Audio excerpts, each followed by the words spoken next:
तर याच पुण्यातून आपले प्रतिनिधी मिकी घई आता आपल्या सोबत आहेत। मिकी, तुकोबांच्या पालखीच्या मुक्काम स्थळी आता तू आहेस। कालपासून हा संपूर्ण सोहळा तू अनुभवतोयस।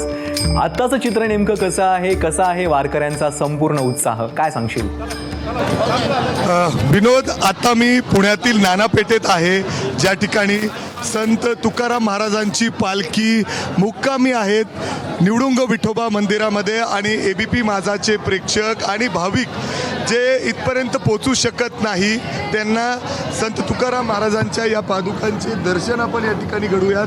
हेच ते पादुका आहेत संत तुकाराम महाराजांचे, जे या पालखीमध्ये पुण्यात दाखल झालेले होते। ज्या पद्धतीने सुंदर अशी सजावट या ठिकाणी करण्यात आलेली आहे आणि या सगळ्या भाविकांना हे पालखीचे या पादुकेचे सुंदर असे दर्शन या ठिकाणी पहिले तर देऊयात। आणि त्याच्यानंतर जर आपण बघितलं तर हजारो वारकरी फक्त पुण्यातूनच नाही तर आजूबाजूच्या परिसरातून देखील या ठिकाणी दर्शनासाठी पोहोचलेले आहेत। संत तुकाराम महाराजांची पालखी निवडुंग विठोबा या मंदिरामध्ये या ठिकाणी मुक्कामी आहेत, आज मुक्कामी असणार आहेत। हजारो भाविक खरं तर फक्त पुणे शहरातच नाही तर आजूबाजूच्या परिसरातून देखील या ठिकाणी मुक्कामी असतात। खूप सुंदर अशा पद्धतीने या व्यवस्था करण्यात आलेली आहे, फुलांची सजावट आहे। या मंदिराचं वैशिष्ट्य आपण जाणून घेऊयात। 850 वर्ष हे जुनी परंपरा म्हणजे मंदिर आहे, काय वैशिष्ट्य?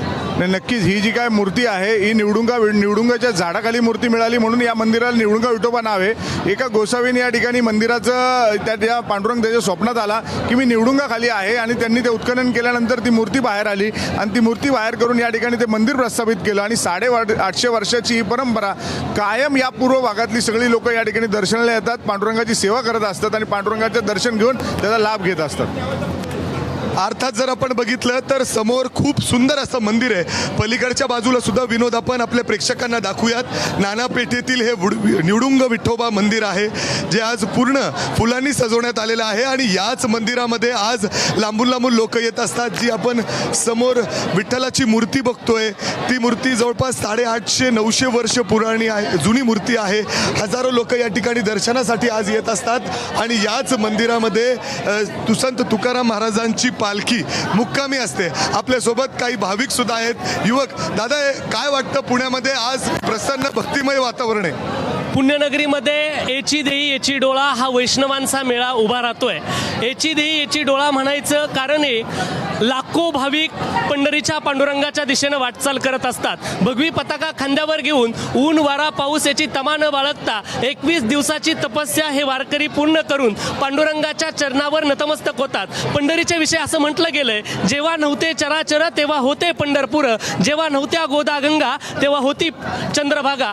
अशा या चंद्रभागेच्या वळवंटात जाऊन पांडुरंगाच्या चरणी फक्त वारकरी राजा एवढीच प्रार्थना करतो की जगाच्या पोशिंद्याला सुखी ठेव, समृद्धी ठेव अशी प्रार्थना करत असतो। ही ज्ञानोबा तुकोबांची परंपरा 700 वर्षापासून चालत आले आणि आम्ही जगाच्या पोशिंद्याला शेतकऱ्यांना सगळ्यात पहिले सुखी ठेव अशी प्रार्थना माऊलींच्या चरणी तुकोबांच्या चरणी होतीये। आणि आपण पुन्हा एकदा ABP माझाचे प्रेक्षक जे सध्या बघतायत, जे भाविक या ठिकाणी पोहोचू शकत नाही, वेगवेगळ्या अडचणी असतात, मात्र त्या सगळ्या भाविकांना घर बसल्या दर्शन घेता येईल